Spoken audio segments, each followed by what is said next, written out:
আমরা সবাই মিলে ডালিম এবং সারিয়া দুজনে গাড়ি মিলে আমরা গেলাম কুর্মিটোলা এয়ারপোর্টে। তখন কুর্মিটোলা এয়ারপোর্ট অ্যাবান্ডান্ট। 10 বছর থেকে পয়সার অভাবে এটার কাজ আর অগ্রগতি হতে পারে নাই।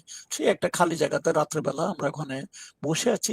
Actually we are waiting for Joydebpur থেকে 16 বেঙ্গলের আসার কথা। লেফটেন্যান্ট কর্নেল আমিন আহমদ চৌধুরীর আন্ডারে আমাদের সাথে যোগ দেওয়ার জন্য, ওদেরকে রিসিভ করার জন্য অপেক্ষা করতেছি। 1 ঘন্টা পর্যন্ত আমরা অপেক্ষা করতেছি, আসে না। ইতিমধ্যে রশিদ আসছে একবার। রশিদ আসে আমাকে দেখে খুব খুশি, আমার একবারে মানে হাত শেক করে বলে যে থ্যাংক ইউ, তুমি আসছে। আমি তা রশিদ কিন্তু আমার শ্বশুর বাড়িতে গেছিল দুপুরে আমাকে খোঁজার জন্য, পাইনি। সারাদিন সে হন্য হয়ে আমাকে খুঁজতেছে। এই জন্য যে টু ফিল্ড আমার হাতে গড়া লোক, টু ফিল্ড যুদ্ধের সময় আমরা একত্রে ছিলাম, টু ফিল্ডের সবাই আমার প্রতি লয়াল, আমি তাদেরকে যা বলবো তারা আমার কথা শুনবে। এই জন্যই সে আমাকে খুঁজতেছিল। তারপরে বললো যে আমি হ্যাপি তো তুমি আসছো। তো আমি বললাম স্যার আমি এখনো কিচ্ছু জানি না, কি আমরা সব কিছু জানতে পারবা, থাকো সবার সাথে আমার সাথে। এসে চলে গেছে, because he was very tired the whole day. Rashid চলে গেছে। আমরা ঘন্টাখানিক ওখানে অপেক্ষা করে যখন দেখলাম যে 16 বেঙ্গল আসতেছে না, এখন চিন্তা করতেছি ওয়েদার, কারণ 16 Bengal is a infant unit, big unit. আর বাকি আমাদের যে লান্সার্স এবং আর্টিলারি, ওরা অল্প 200-300 লোকজন। ওইদিকে এত বড় একটা অপারেশন করা যাবে কিনা, এই জন্য 16 বেঙ্গলের আমাদের দরকার ছিল। কিন্তু আমরা 16 বেঙ্গল যত আসতে পারে নাই, তখন চিন্তা করতেছিলাম আমরা ওয়েদার উই শুড অ্যাবান্ডন ইট, কারণ এখনো সময় আছে, আমরা নিজের নিজের জায়গায় চলে যেতে পারবো, কেউ কিছু বলবে না। তখন কিছুক্ষণ পরে আমি বললাম যে না, আমার মনে হয় উই আর কমিটেড, এই খবর গোপন থাকবে না, আমরা যা আছি এদিকে আমরা চেষ্টা করি। আমার বিশ্বাস ছিল যে মনের ভিতরে যে আমরা কিছু একটা করতে যাচ্ছি, এটা আমরা সফল হব। তখন সবাই বলে যে ঠিক আছে লেটস গো। তো ওখান থেকে আমরা ফার্স্ট বেঙ্গল ইউনিটে আসলাম। ফার্স্ট বেঙ্গল না, ফার্স্ট বেঙ্গল লান্সার্স, যেটা আর কি ট্যাঙ্ক ইউনিট। ওটা ট্যাঙ্ক ইউনিটটা তখন হইলো এয়ারপোর্টের একবারে দক্ষিণ পাশে, ওখানে সংলগ্ন ওই জায়গাতেই। ওখানে ওখানে সব জমা হইতেছে। টু ফিল্ড আর্টিলারি ওখানে আসছে, আমরা ওখানে গেলাম। সব লোকজন ভর্তি, এদিক ওদিক যেতেছে, তখনও বুঝতে পারি নাই কি হইতেছে। এক পর্যায়ে রশিদ আসলো, ফারুক আসলো, ওরা আলোচনা, বুঝতে পারলাম যে সেই রাত্রে কিছু একটা হতে যাচ্ছে। তখনও ডিটেল জানি না। তারপরে অফিসারদেরকে ডেকে ব্রিফ করা হলো কি হবে, কার পরে কার দায়িত্বে কি থাকবে, এসব ব্রিফ করা হলো। পুরো অপারেশনের দায়িত্ব ছিল ফারুক, আর রশিদের দায়িত্ব ছিল পলিটিক্যাল এলিমেন্টদেরকে সঙ্গত করা, নিয়ে আসা।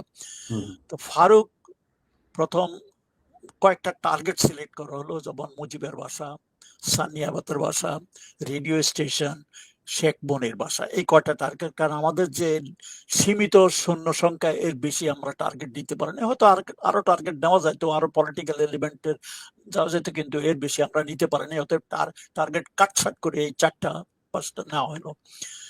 তো প্রথম ফারুক মুজিবের বাসার দায়িত্ব দিতে চেয়েছিল অ্যাকচুয়ালি ডালিমকে। তো ডালিম একটু নিজের অপারগতা প্রকাশ করলো যে মুজিবের সাথে তার একটা বিশেষ সম্পর্ক আছে, সে ওখানে যেতে চায় না। তার অন্য কোনো কারণ থাকতে পারে, আমি জানি না, সে একটু অপারগতা দেখা দিল। কিন্তু যেহেতু এটা মেজর টার্গেট, এই জন্যই ফারুক কিন্তু ডালিমকে সেই দায়িত্বটা দিতে চাইছিল। আরেকটা কারণ হলো মুজিবের বাসায় যে গার্ড, মানে প্রত্যেক বড় বড় জায়গাতে গার্ড ছিল, মুজিবের বাসায় যে মানে গার্ড ছিল, সেই গার্ড ছিল ফার্স্ট বেঙ্গল আর্টিলারির, কুমিল্লা থেকে আসছে। সে আর্টিলারির লোকজন যারা ডালিমের ইউনিট, ডালিম সেই ইউনিটের সিও ছিল আগে। অতএব ওরা ডালিমকে চিনে, ডালিম ওদেরকে ইজিলি কনভার্ট করে আমাদের পক্ষে নিতে পারবে। এই জন্যই ডালিমকে মুজিবের বাসায় পাঠাতে চাইছিল। কিন্তু ডালিম অপারগতা বললো যে না, আমার ওখানে একটু অসুবিধা আছে, আমি যেতে পারবো না। আরো অনেক আছে, আমি ওদের ডিটেল যেতে পারি না। তখন নেক্সট পরবর্তী হলো হুদা, মেজর হুদা ছিল। হুদাও ফার্স্ট বেঙ্গল মানে আর্টিলারিতে ছিল, ফার্স্ট আর্টিলারির অ্যাডজুটেন্ট ছিল, সেও খুব পপুলার অফিসার। তখন হুদাকে বললো, হুদা রাজি হলো, ঠিক আছে আমি যাব। কারণ ফার্স্ট আর্টিলারি একজনকে ওখানে দেওয়ার কারণ হলো যে সামনে যে আর্টিলারি লোকজন গার্ডে আছে যাতে তাদেরকে নিজেদের পক্ষে নেওয়া যায়, that was the main interest. তারপর হুদাকে দায়িত্ব দেওয়া হলো, হুদা গেল, হুদার সাথে আরো দু একজন অফিসার ছিল। তখন ডালিমকে দেওয়া হলো অন্য জায়গাতে, শেরনিয়াবাদের বাসার আশেপাশে রেডিও স্টেশন, ওই অঞ্চলে তাদেরকে দায়িত্ব দেওয়া হলো।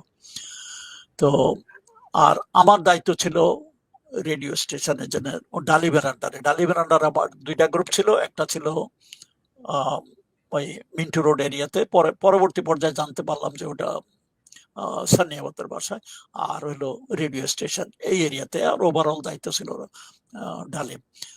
তো আমাদেরকে ব্রিফ করা হলো, ব্রিফ করা হওয়ার পরে ফারুক একটা ছোট্ট বক্তৃতা দিল। ফারুক খুব একটা ভালো বাংলা বলতে পারে না, যতটুকু পারে এটা বক্তৃতা দিয়ে বললো সংক্ষিপ্ত যে এরকম ঘটনা ঘটছে, এটা আমরা সহ্য করতে পারি না, আজকে আমাদের একটা কিছু করতে হবে, এবং সবাই এখন হচ্ছে আমরা আছি। তারপরে সবাইকে হাতিয়ে টাতে দেওয়া হলো। আমার ইউনিফর্ম ছিল না, মেজর মহিউদ্দিন কোথা থেকে একটা ইউনিফর্ম এনে দিল, কাঁধে র্যাঙ্ক ছিল কিনা আমি জানি না, ওটা পড়লাম।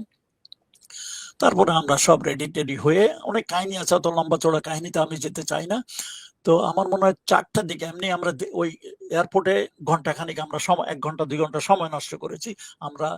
আমাদের মনে হয় মুভের সময় ছিল 3টা বাজে, আমরা অলরেডি ডিলে হয়ে গেছি। আমরা 4টার দিকে রওনা দিছি সবাই।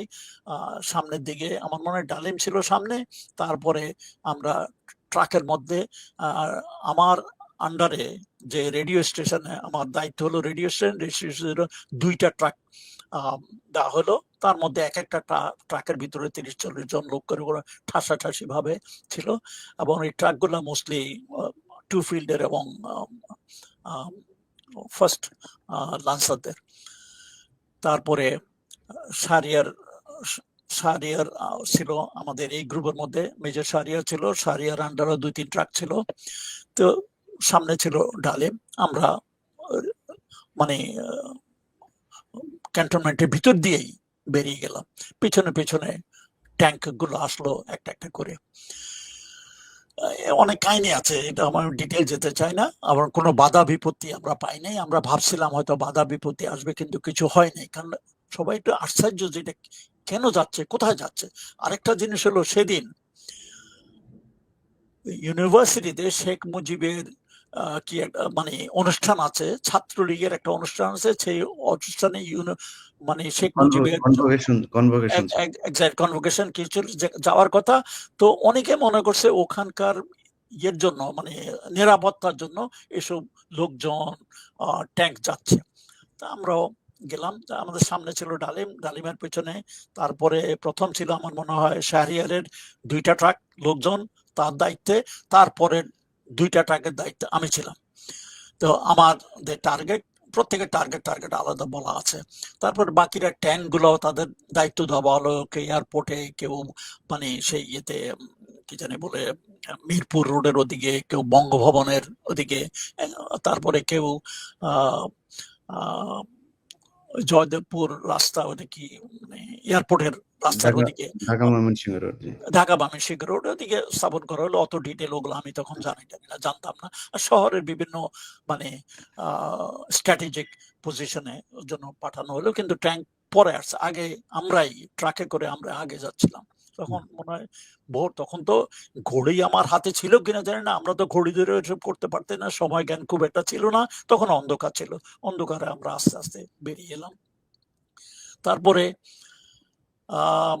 যখন মিন্টু রোডের ওখানে মানে আমাদের প্রথম টার্গেটের কাছে আসার সময়, প্রথম মনে একটা গাড়ি একটু খারাপ হয়ে গেল, যে শাহরিয়ারের আন্ডারে যে ট্রাক ছিল একটু খারাপ হয়ে গেল, কারণ লোকজন ওটাকে ধাক্কা দিয়েছে, ওটা কাছে টার্গেটের কাছে চেষ্টা করা হলো।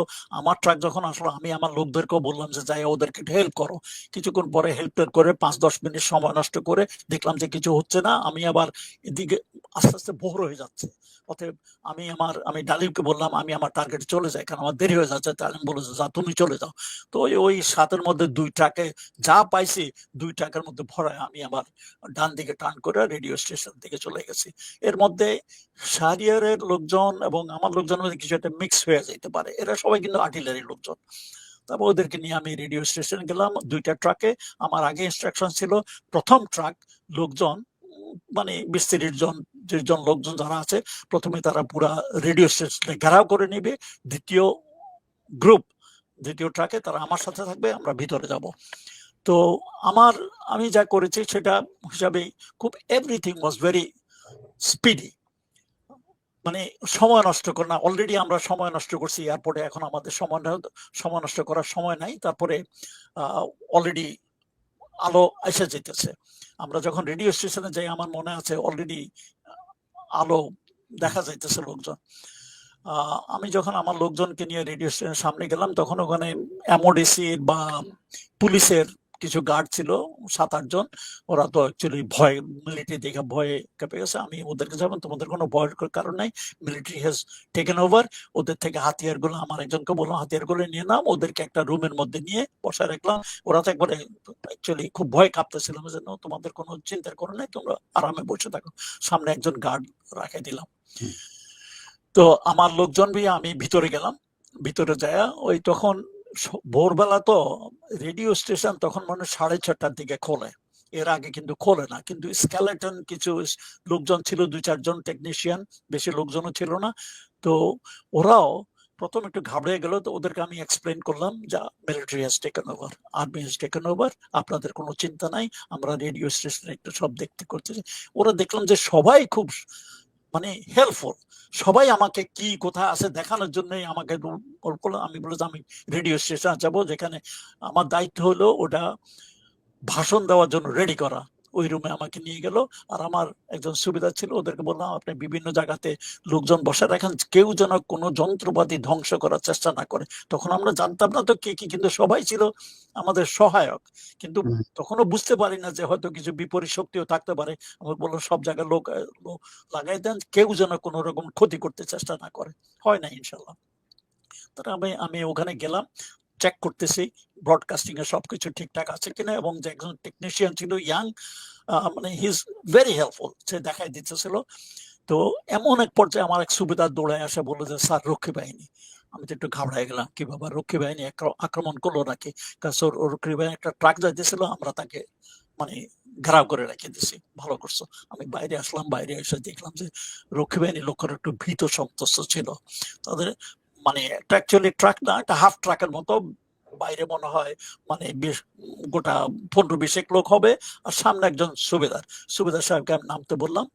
আমি ওকে বললাম, পরিচয় দিলাম যে army has taken over, everything is under army control, আপনারা কিন্তু আমাদের সাথে আসেন। তো সে বললো যে স্যার আপনাদের সামনে ভয়, বললো যে আমরা সাথে আছি। তখন আমি বললাম যে আপনার লোকদেরকে বলেন হাতিয়ার গুলা গাড়িতে রেখে নিচে নামে আসতে।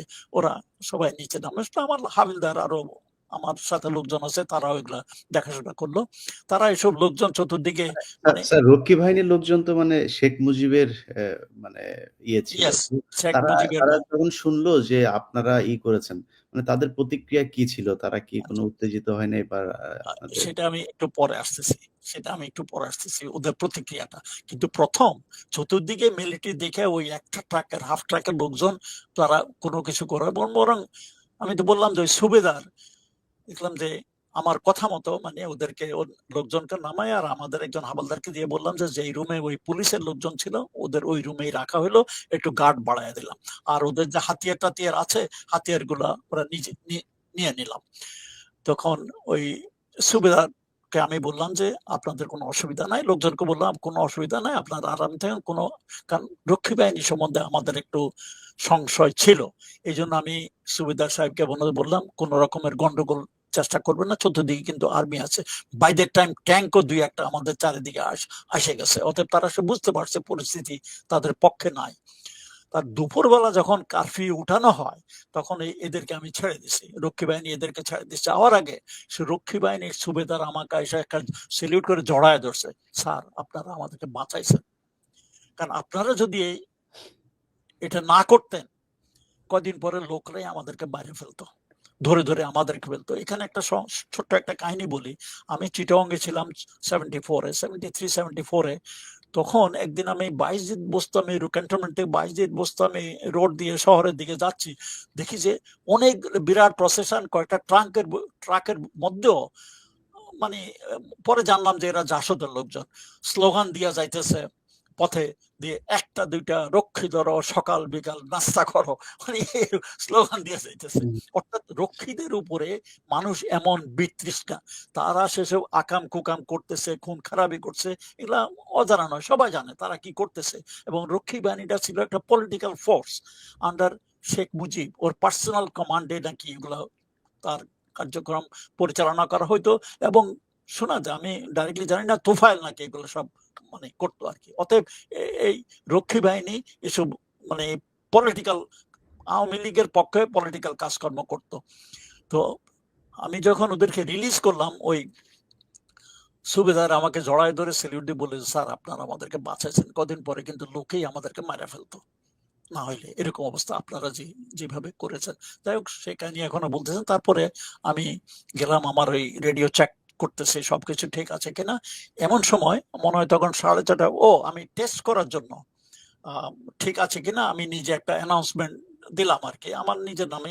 আমি যে মেজর রাশেদ বলছি, দেশ সামরিক বাহিনী কন্ট্রোলে আছে এবং দেশে কারফিউ আছে, এসব কিছু একটা বললাম আর কি, লোকজনকে বললাম আপনারা আমাদেরকে মানে আমাদের সহযোগিতা করবেন আশা করি।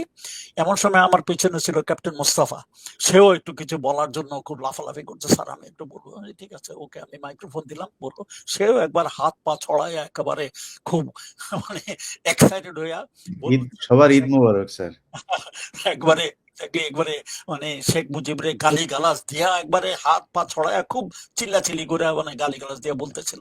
এমন সময় পিছনে থেকে একজন টেকনিশিয়ান আসে বললো যে, স্যার আপনারা যে এই যে এখন যে ব্রডকাস্ট করতেছেন, এটা কিন্তু বেশি দূরে যাচ্ছে না, এটা ওই মানে রেডিও স্টেশনের আশেপাশে 2-4 মাইলের বাইরে যাচ্ছে না, কারণ আমাদের যে মেইন ট্রান্সমিটার মহাকালীতে, ওটা কিন্তু এখনো বন্ধ, ওটা না ওপেন না করলে এটা সারা বাংলাদেশে যাবে না। তখন আমি বললাম যে তাড়াতাড়ি ওদেরকে বলেন ওটা খুলে দিতে। সে আবার পরক্ষণে এসে বলেছে, স্যার ওটা অলরেডি খোলা হয়ে গেছে, কারণ গোলাগুলির আওয়াজ শুনে তারা অলরেডি নিজের থেকেই মানে ওটা খুলে দিছে, বুঝছে যে এখন একটা ব্রডকাস্ট আসবে, অতএব ওটা অলরেডি খোলা আছে। অতএব আমি এবং ক্যাপ্টেন মোস্তফা অরিজিনালি যা বলেছি যে মানে দেশে একটা সামরিক অভ্যুত্থান হয়েছে, আর্মি হ্যাজ টেকেন ওভার, এটা ওই রেডিও স্টেশন আশেপাশে ধানমন্ডি এই অঞ্চলে কিছু অঞ্চলের বাইরে যায় নাই। পরবর্তী পর্যায়ে শুনেছি যে কেউ কেউ শুনেছে, অনেকে শুনে নাই। তারপরে 15-20 মিনিট পরে 6:30টার দিকে মনে হয় তখন ডালিম আসলো। ডালিম হন্তদন্ত ঘামাইতে ঘামাইতে আসে একেবারে জিপের থেকে লাফ দিয়ে নেমে রাশেদ কোথায় আমাকে খুঁজতে খুঁজতে আমার কাছে আসলো। একেবারে সে তো খুশি ঘামাইতেছে, কারণ তখন অগাস্ট মাস তো, হাত আঙুল দিয়ে উঠায় বললো যে উই হ্যাভ ডান ইট। এবার আমাকে জড়ায় ধরে বললো যে উই হ্যাভ ডান ইট। তো আমি বুঝলাম যে মিশন সাকসেসফুল। অর্থাৎ ডালিম এখানে আসার আগে সে খোঁজ খবর নিয়ে আসছে, হয়তো মুজিবের বাসায় গেছিল, যা জানছে যে that target has been utilised. তারপর অন্যান্য যেসব টার্গেট ছিল সেই অঞ্চলে এমনিও radio station, Mintu road area, সানিয়াবাদের বাসা, এসব পুরো এরিয়ার দায়িত্ব, ওভারঅল দায়িত্ব তার ছিল।